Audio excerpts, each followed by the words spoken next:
What's good, guys? Your boy Hugo the Savage back again for another Monday Night Raw review show.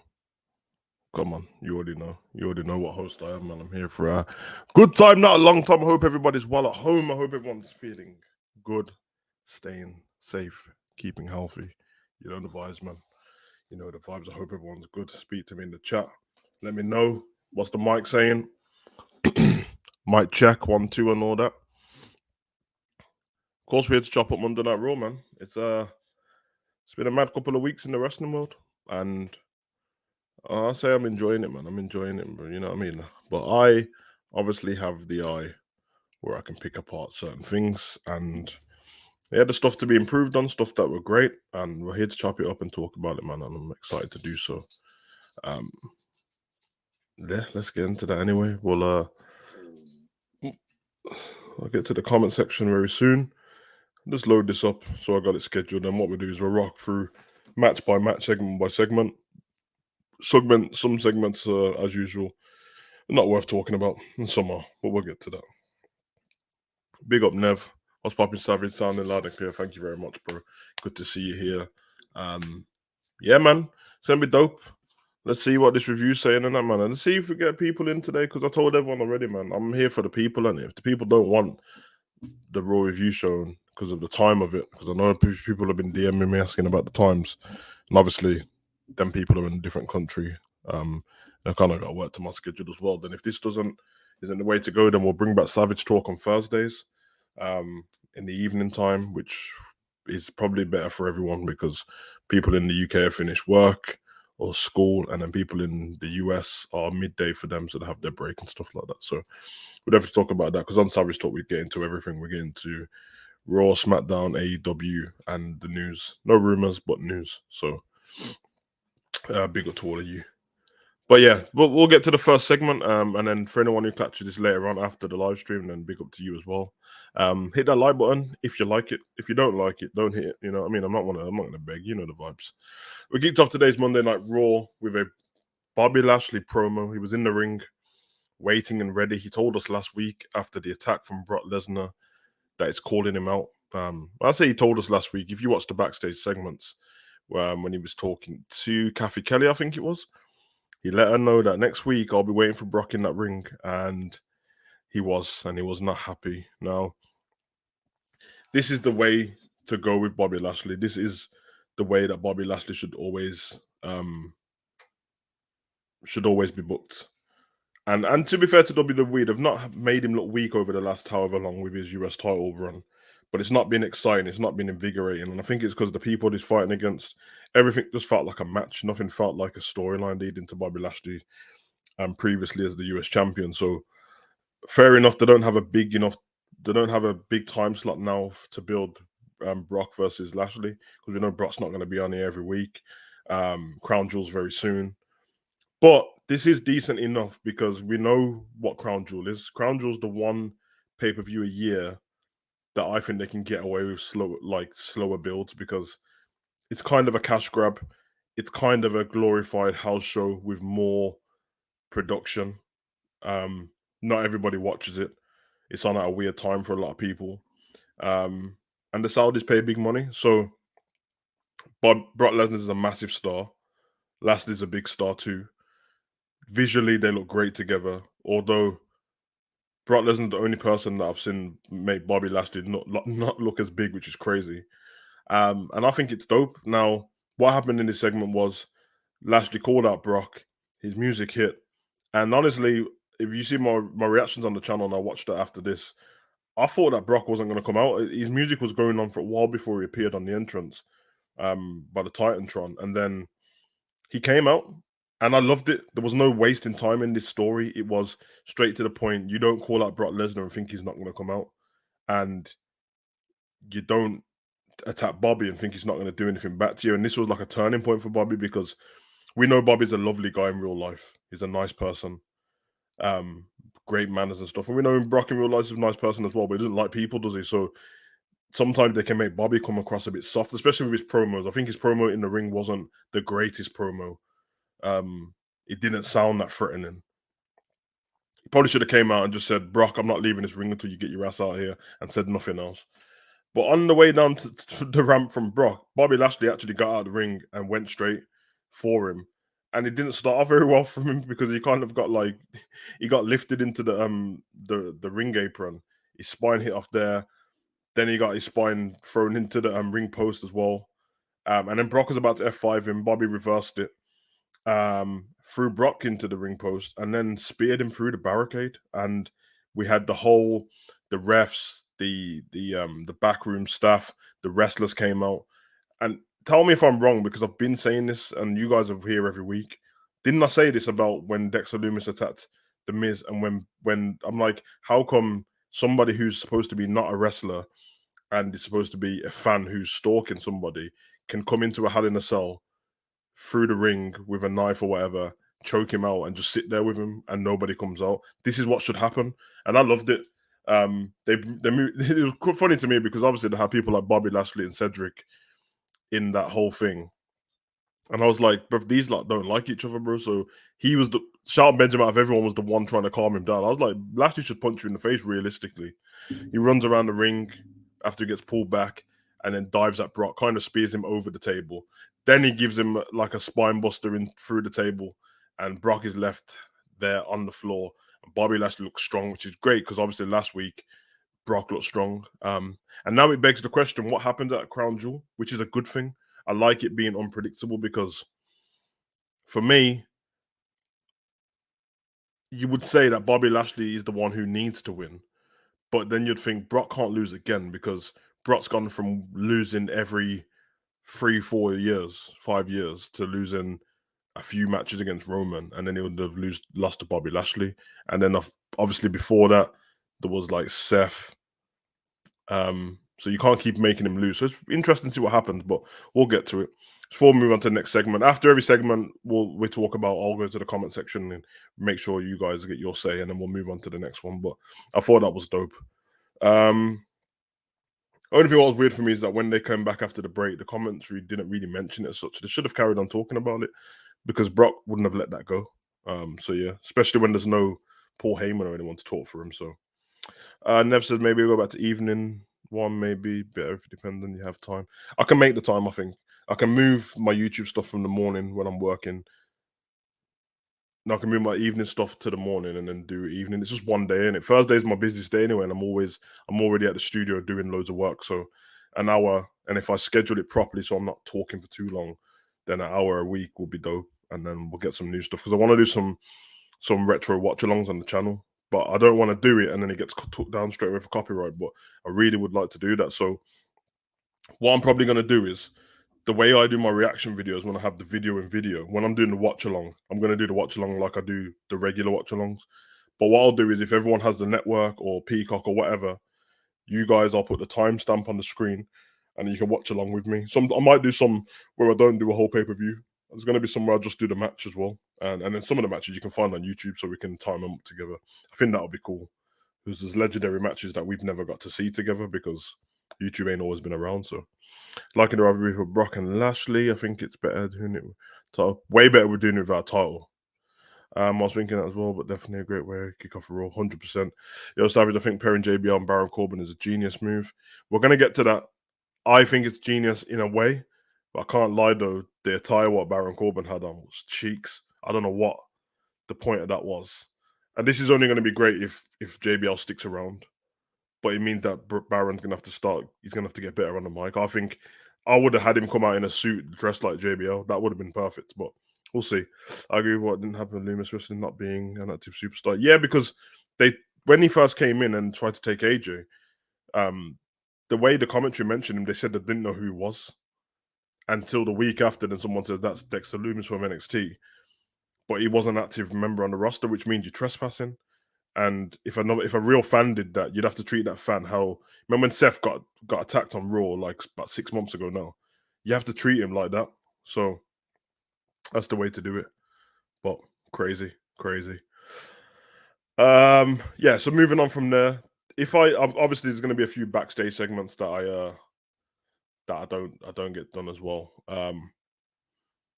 But yeah, this match not really interested. So we'll skip past this pretty fast. But we had the OC the club versus Alpha Academy, and I'm gonna just. It feels like I'm repeating myself every week, so I'm not gonna spend too much time talking about this. But I'm fed up. I'm fed up of Chad Gable and Otis losing. Um, that's the truth of the matter. I'm actually fed up of them losing. And at this point, they're gonna end up being on the roster where they whenever they have pay like cuts again for people to lose their job, they'll get cut and it ain't even their fault. I would have them go to NXT now. I swear they're losing that much that beating them doesn't get you over. It doesn't get you more popularity because it's just Chad Gable and Otis, and them winning a match, the odd match, doesn't get you over either. Now, obviously, before this, it was the same with Street Profits. The Street Profits were just beating them every week, and then before that, the Street Profits kept losing as well. So I would have them go to NXT.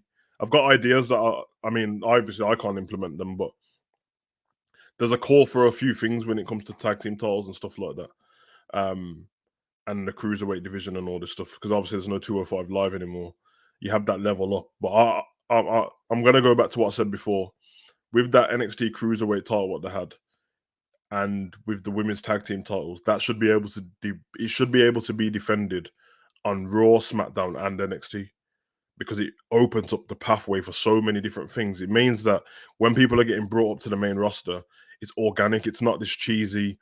Let's bring this person out with an entrance music and we don't know who they are for the casual fans, but they are the champion and it kind of works. So I would like that because I love Chad Gable and I love Otis. And Chad Gable is on like you don't understand. This geezer is so underrated and he could be at the top level. I know he's a small guy, but we watch people like Rey Mysterio make it to the top and I'm not saying he's going to be like the Rock and Austin level, but he can get to a certain level. So we'll see in it. But um, all needed now Mohammed Hassan to come back and manage VM. Mohammed Hassan cannot touch the mic in 2022, bro. It could be an issue. I promise you. I promise you, bro. It could be an absolute issue, bro. Personally, I think they don't know what to do. Loomis, maybe send them. I think that what happened with Loomis is it started a while ago, and they've shot themselves in the foot. But we'll talk about that when it gets to that actual segment. Obviously, they had the backstage segments with Miz slipping on water, pretending to be injured. It was funny. It was comedic. It wasn't nothing great. So big up Ravi. Well done, brother. Chad Gable should go solo is good enough. I better Mike. No offense to Otis. Yeah, I agree. Otis was good with Dozer to be honest. With Tucker. Um, and with Mandy Rose, that was great. And he was so over. The fans loved him. They ruined him after that. And for Chad, he's. I'm telling you, bro. I know. It sounds like It's me just saying stuff because of his stature and he's an Olympian and that. But he's so close to Kurt Angle's character. It's unbelievable. Um. So yeah, that's what I'll do. Is it why that motives are too good? Yeah, they do well on NXT. It's nothing. I'm telling you, bro. I know that in terms of like the wrestling people who the people who think they're amazing know everything about wrestling.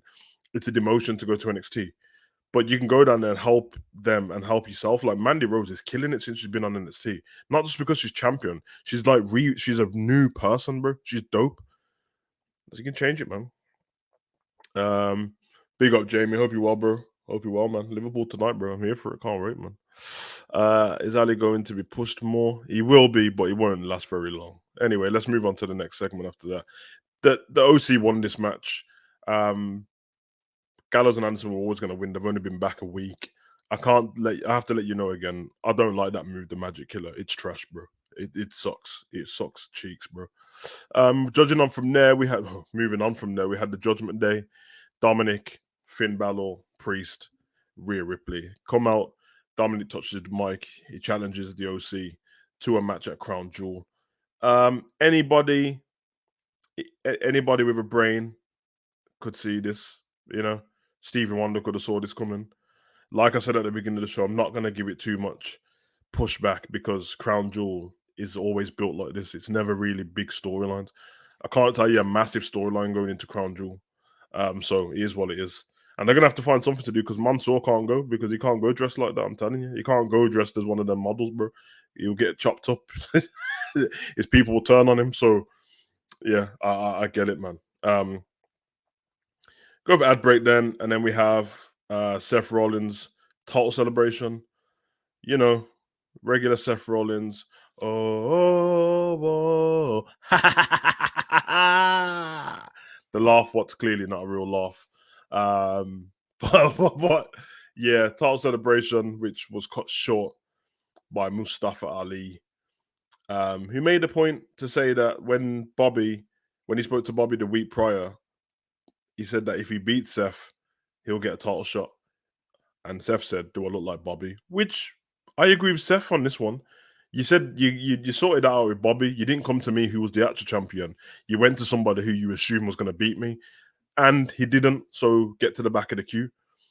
Then Seth goes on to say what a great person Mustafa Ali is, great father, and then he jabs him in the face. Which he jabs his absolute chin off, and goes to town on him because Seth stuff, like that. So it is what it is. Kind of deserved it still.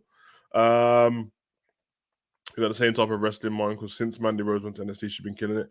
Yeah, because for me, um, videos are there. Like I was a fan of Mandy Rose from a while back, and to be fair, I do think that part of my reason for liking Mandy Rose was the fact that I watched her on Tough Enough. So it felt like I had a connection with her from the whole time. Her, Sonya Deville, at the time, Velveteen Dream. So I watched them all build their way up and stuff like that. And she just had a bit extra to her. And don't get me wrong, there was stuff where like, and it's no offense to the women wrestlers and stuff like that, but a lot of the male wrestlers have been wrestling since they were kids. Like it was their dream to be a wrestler straight away.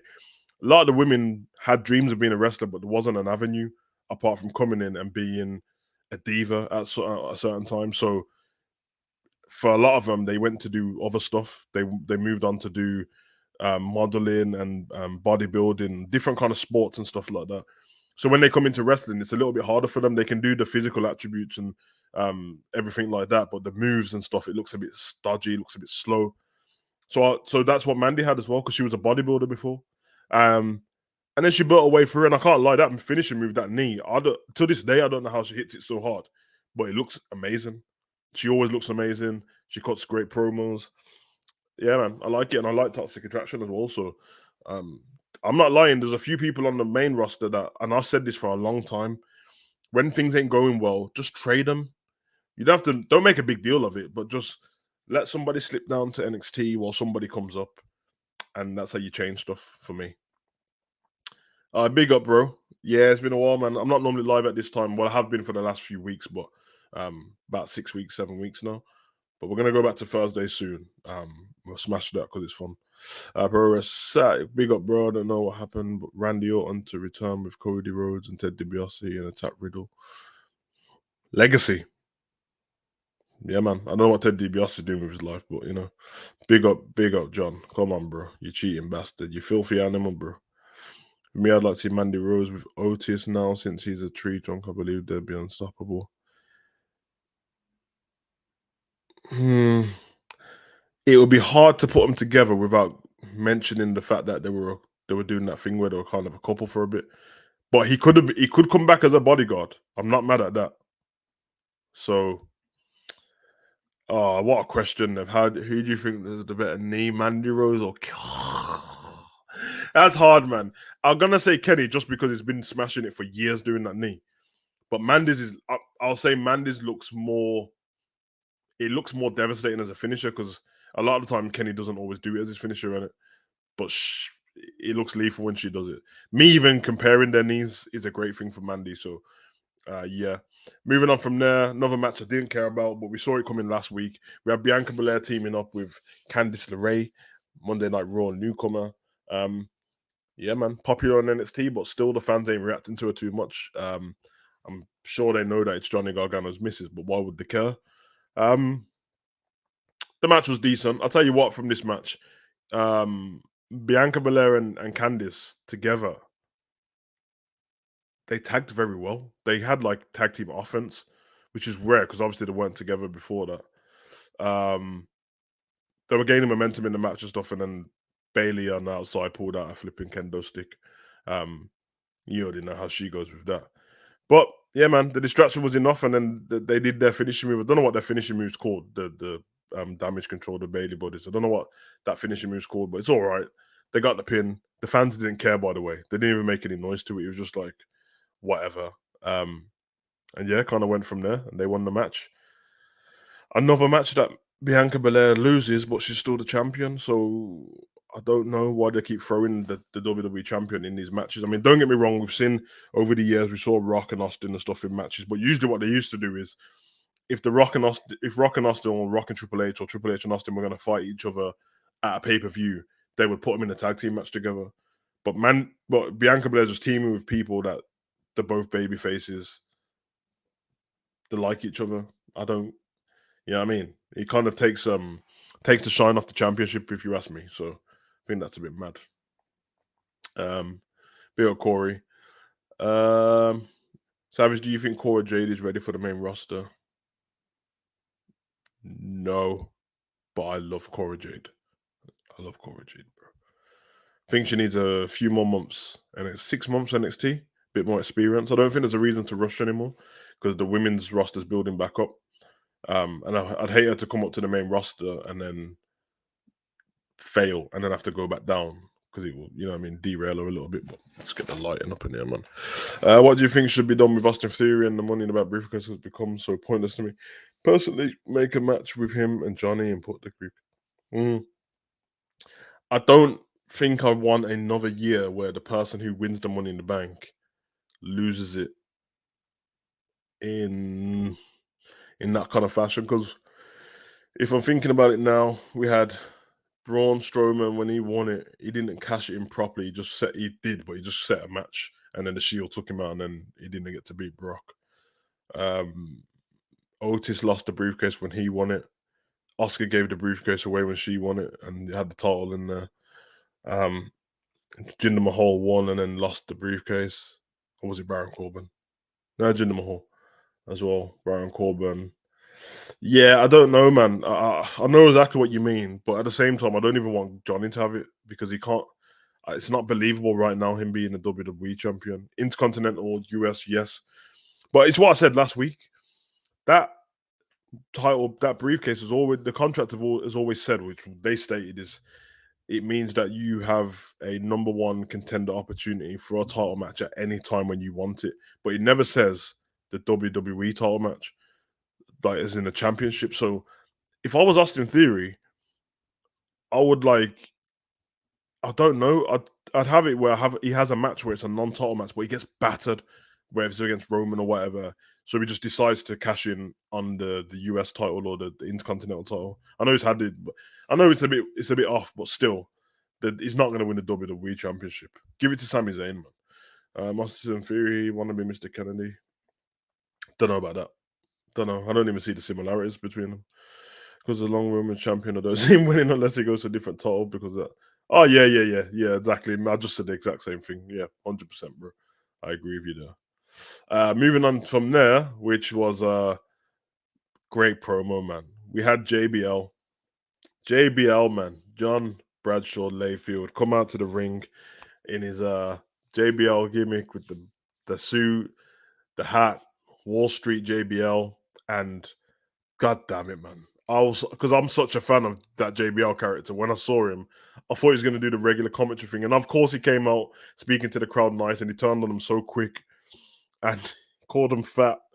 And I was like flipping how this guy is a legend, bro. He is and we mentioned this on the channel before when we did greatest heels of all time. I think he got to top 5, I think. And that was because there's been great heels. I think I picked Vince as number 1. JBL might even be higher than that. The stuff that he did with Eddie and the Mexicans back in the day, I don't know. I think JBL he's top 5 anyway. I know that much. Probably higher on the list. Vince is number 1 to me just because it's Vince in it. But JBL if anyone hasn't seen it, if anyone's too young, or if anyone just wasn't around to see that, go on YouTube because it's still there. It's actually on I think someone took off the network, but it's on there. And just go and watch JBL and just put JBL and immigrants. And he's at the Mexican border. That's the funniest. I know it's bad. I don't care, but it's not real. But that is some funny shit, man. And doesn't miss a step. When you're that good at what you've done, cutting a promo for JBL so easy. The way he spoke about Baron Corbin before he mentioned his name made it seem like whoever was coming up was John Cena level. And I think he called him, was it the New Age Wrestling God? Is what he called Baron Corbin. And the only disappointing thing for me in this segment, and I'm not going to be disrespectful and say the disappointing thing was Baron Corbin, because that's not what it is.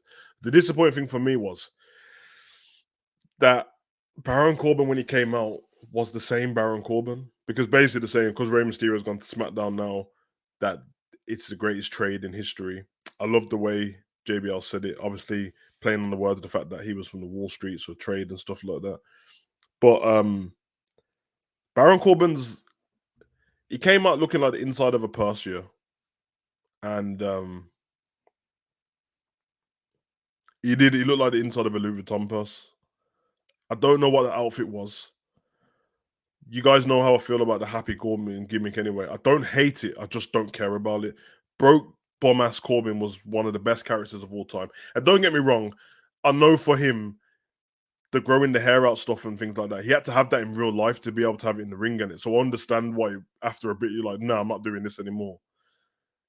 But you know, being broke and still getting the money to get a haircut, you could still do that and then still have the shitty clothes because it worked.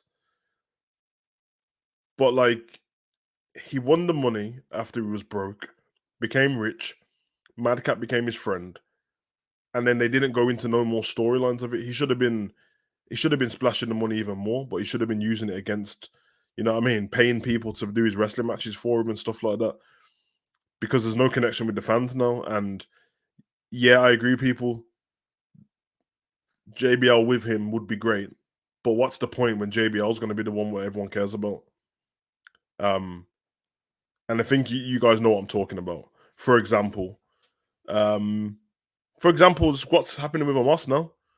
Like, MVP's the mouthpiece on it, and he's so good that no one really cares.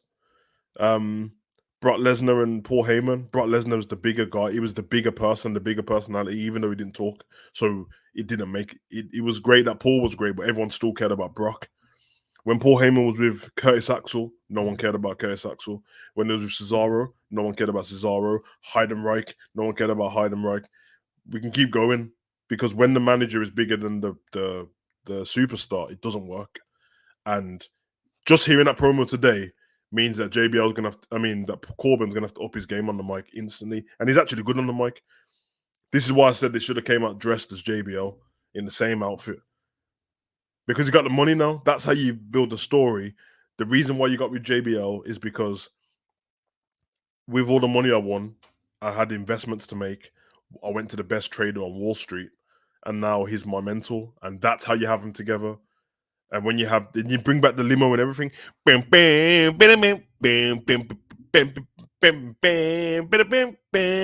then have them both come out the limo. You know what I'm saying? Change the bull horns to like a wolf's face or something like that. Come on, man. Don't let me do your job for you, WWE. You know what I'm saying? Come on. Come on. I've got JBL's third greatest heel of all time behind Muhammad Hassan and Mr. McMahon, the wrestling. Yep, come on. You know what I'm saying? Did you notice how big his trousers was on the Love JBL promo? They were promos and stitches back in the day. May was hilarious. You know what? I might do a reaction to it today. Stick it. So just look at it on the channel later on. I'm gonna try and do it. If it gets blocked, it gets blocked in it. So you have to be there quick. So make sure you got the notification bell on, because that shit's too funny. Even when he went to Mexico, when he fought in Mexico against Eddie, he went to Mexico. Mexico is like one of the most passionate wrestling countries on the planet, if not the most. They take it serious. You see how they take the Lucha Mas serious. And he went there for a WWE house show and made Eddie's mom have a heart attack. Oh my god, bro. Nah, JBL is man, he is top level heel, bro. Big up to Eddie Guerrero for letting all that happen at the time as well. Because even when you know that match when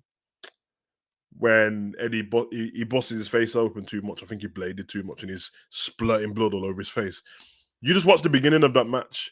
Eddie's on the top court, he's on the rope on the turnbuckle, and he comes in as his entrance first anyway, but he's not excited at all. He just wants to kill JBL because of what happened to his mom.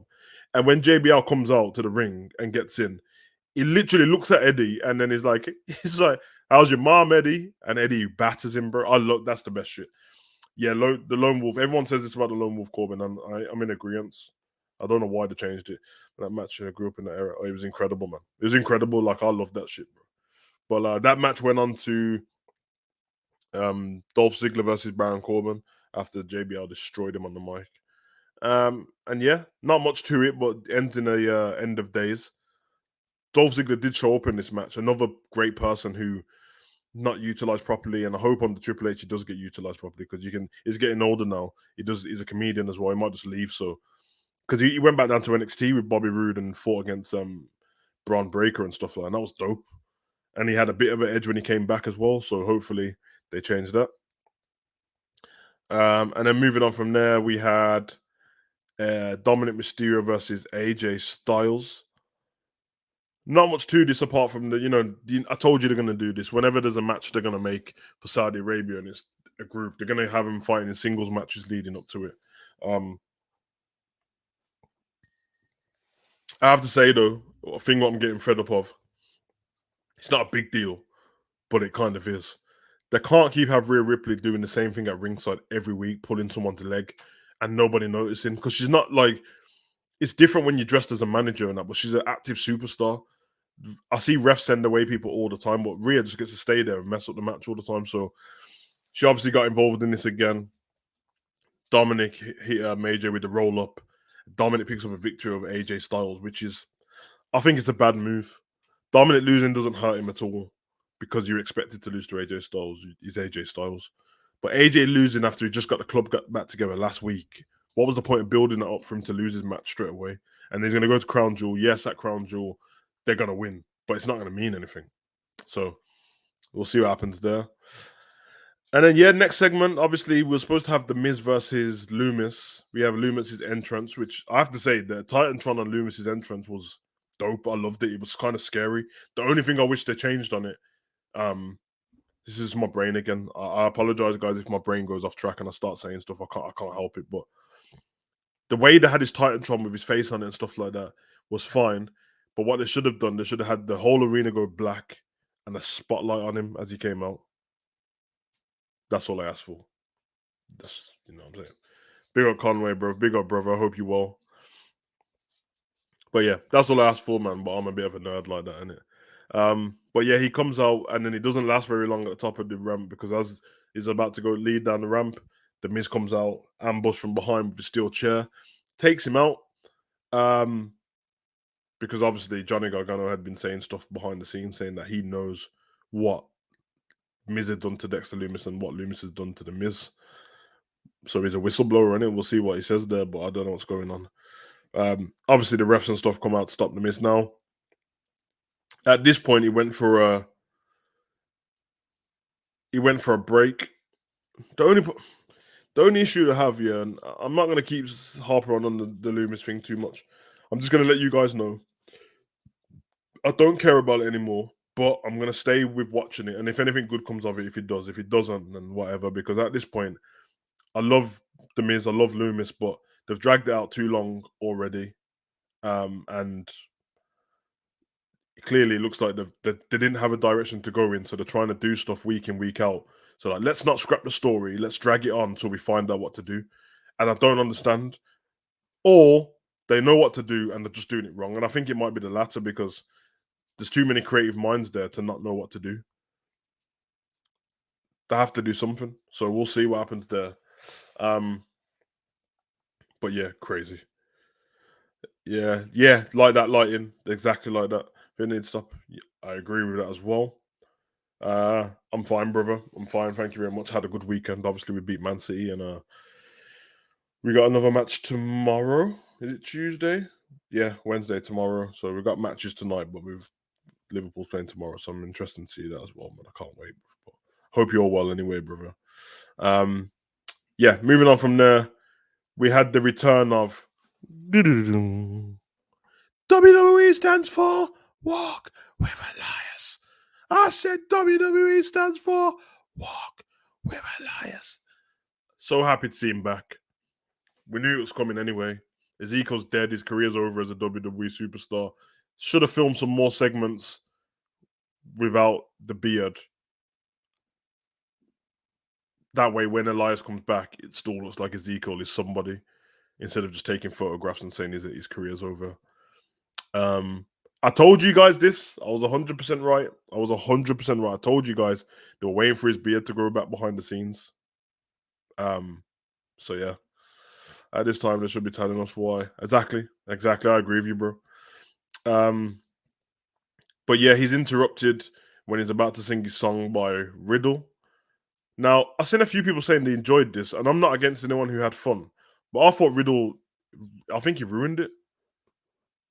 Because even when he was trying to get the crowd to like, oh, walk with Elias, it doesn't work, man. It's much better when it's organic from the crowd and the crowd wants to do. When you tell him to do something, it sounds terrible. But he came out with his bongos and said he just wants to play the bongos for all that business. Um, And then yeah, we had the match between because obviously there's the main event coming up. So when he's about to play the song again, he gets interrupted by Seth Rollins, and then we go into a match, Riddle versus Seth for the United States title match. And at this point, I told you guys that the pay per view was done with Seth and Riddle fighting against each other. The fight pit because it finished fair and square. They fought again. Obviously earlier in the day, Seth had punched Mustafa Ali in the mouth as well. At this point, I'm just thinking have a fatal four-way match in it. Elias, Riddle, Ali, Seth Rollins. Have it at Crown Jewel.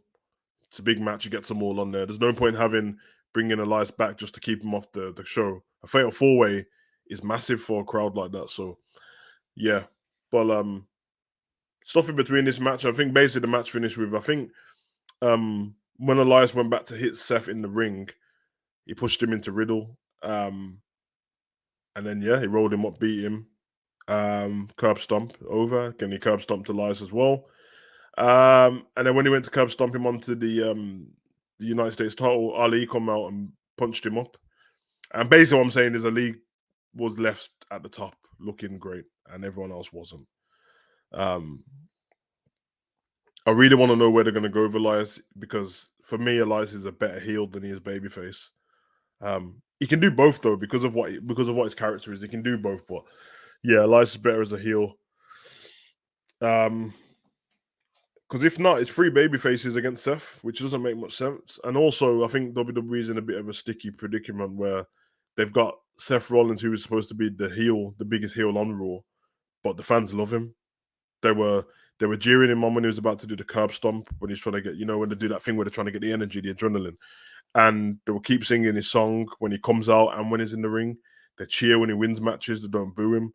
So at this point, it's all confusing because if the heel is the biggest babyface in the match, then how is anyone else supposed to get over in the match? They don't. So it's a bit of a shambles. It would have been good to have Kevin Owens come out during that Elias promo and say, "I told you, see." Oh yeah. That's actually a good point. Never that would have been dope because leaving it doesn't make sense. Like we need to see at least one more interaction with Elias and Kevin. Um, I would have the final interaction having something where it looks like Ezekiel was real the whole time and have Kevin just looking confused over everyone. But yeah, man, and that was the end of the show. Like I said, Mustafa Ali was left standing on the table ahead of everyone cheering, and everyone else was down, man. And that was the end of Monday Night Raw. Um, Obviously, I don't sound too enthusiastic about it, but I didn't hate Raw. It was all right, man. I didn't find it that bad.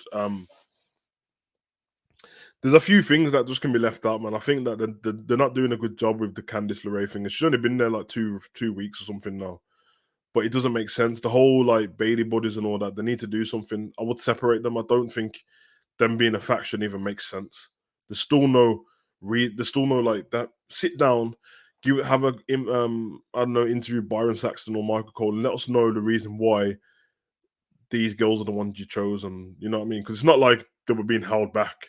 Dakota Kai had left already, and Io was doing her thing on NXT. So,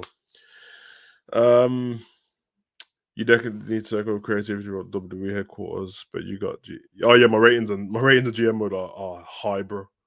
Um, you know what it is, bro. Some don't get me wrong, because I like creative writing anyway. I've never done anything to like further my career in it and stuff like that. I just like writing, and I'm like this about movies as well. So it's not WWE's fault as such. because I'll watch a movie and I can break it down. Like I just watched the latest Halloween movie. I thought it was terrible.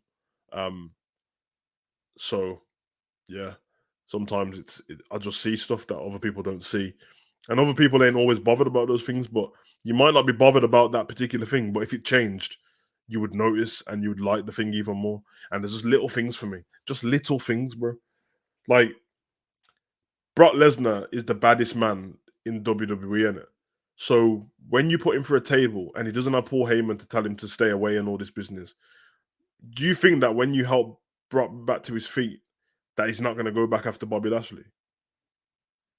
So have a segment, just have something where we can see that Bobby has been told to go home by Adam Pearce because you broke the table and all this business and you hurt one of the officials, just so it's realistic to us. Like, okay, Bobby can't get to him because I'm the kind of person that I sit there thinking, hold on a minute, why would he just leave it? Same with Loomis. Like when there was stuff after the shows with him and the Miz, I'm like, well, what happened next?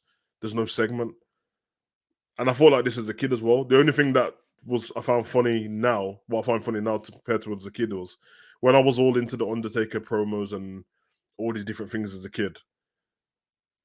Until I was older, is what I found funny that there's a cameraman there the whole time.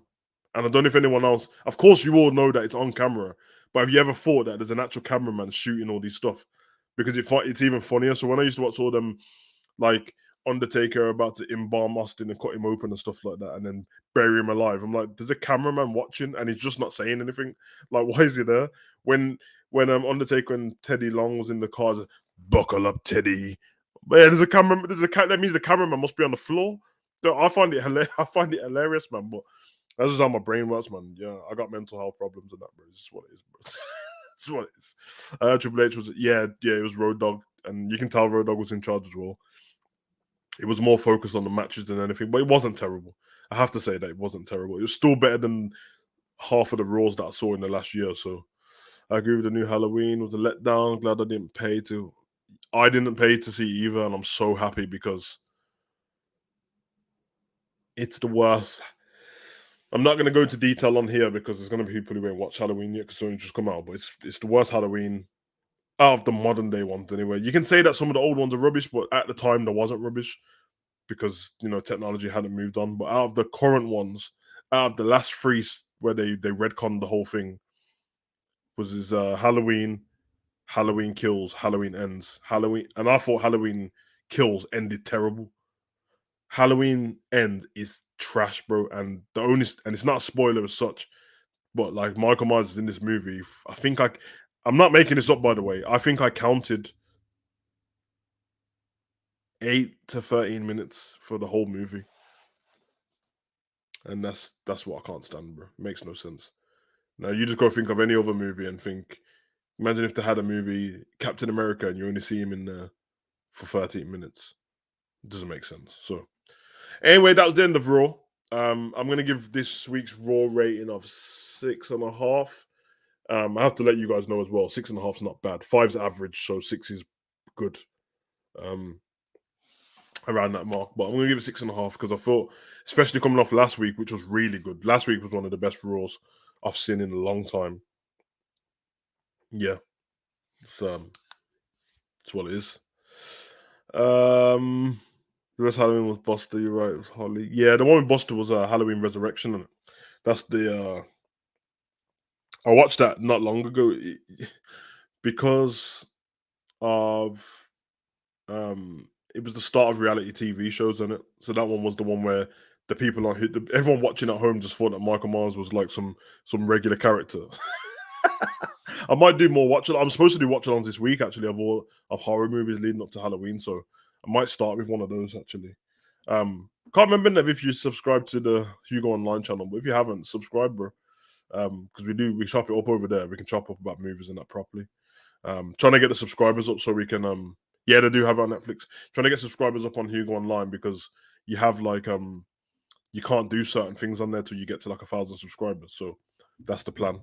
But yeah, do that and then we'll chop it up over there for sure. And everyone else in the chat as well. Anyone in the chat who's into movies, music, and life, come over to Hugo Online, man. I promise, bro. Like that's where we just have fun. We don't have to talk about wrestling only over there. We can talk about everything. So but yeah. That was Raw, 6.5 for me. Everyone put the ratings in the chat before we go. I'm about to get out of here in about 2 minutes. So I've got loads of work to do. But yeah, put it in the chat. And yeah, stay healthy and all that. Somebody's video call. I told people about video calling me, man. I don't do video calls, bro.